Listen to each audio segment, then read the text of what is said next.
Alright, today, alright, YouTube. Today I'm going to be answering my sister's questions about history.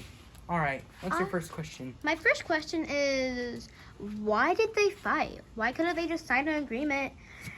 I mean, we have arguments and stuff, but when my friends fight, we don't punch and hit and say, oh, we're going to have war on you. We just fight. Why back in the 1900s and all that days, we couldn't just argue and then find a solution? From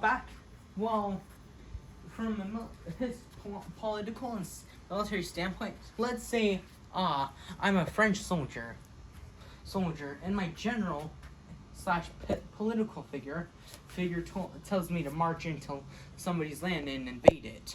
I mean, if I were you, I wouldn't take that too kindly. I would freak out. I would instantly declare war. But I mean, like, why would they do that? I have another question.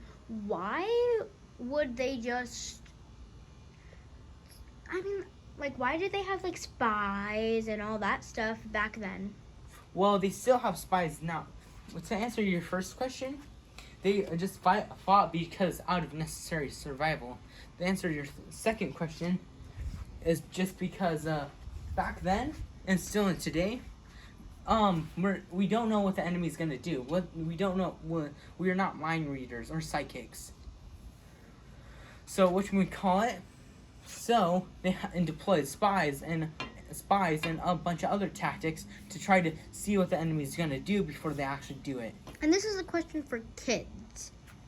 Are there superheroes back in the 1980s, something like that? 1900s or 1800s? Or medieval days? Well, depends on what you define as a superhero. I mean, like, with all, like, you know how they believe in gods? Did they believe in superheroes, too? With all that evil magic or that good magic and stuff that help people.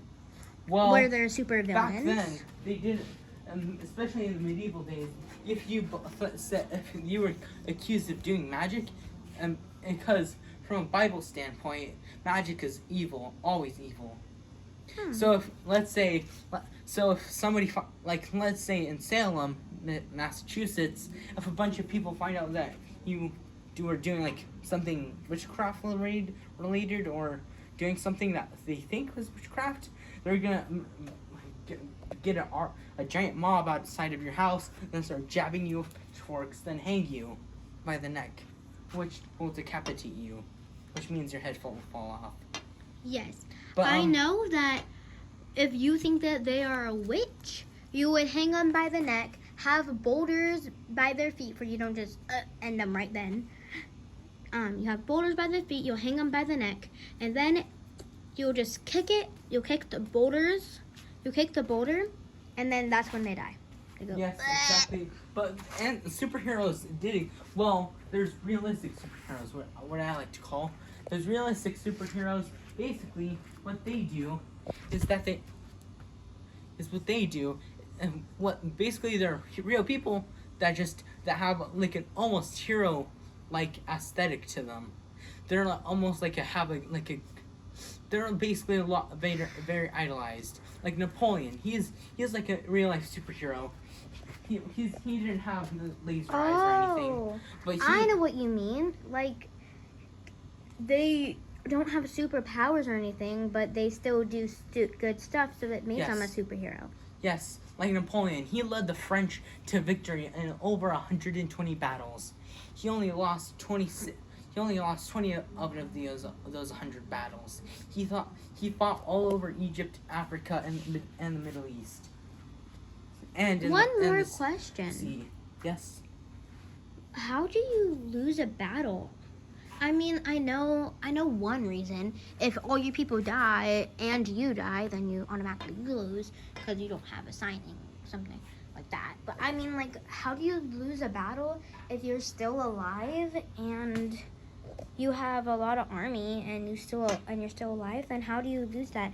I know, not just waving your flag saying we surrender, but like, how do you lose it another way? Basically, there's many ways to lose, and like in modern day, either you can lose it. Here's some historical views. like how the coalition forces lost at Austerlitz. They basically they were deceived by Napoleon to go attack his right flank, then his small left flank, but they were actually hiding troops under the hill that it was. I don't exactly know the full history of it, but basically they tricked them into attacking the right flank. Then they tried to run away across the icy lake, the ice frozen lake.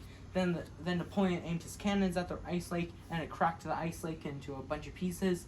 Then a lot of soldiers died. Oh, well, that's all the questions I have for today. All right, see you later.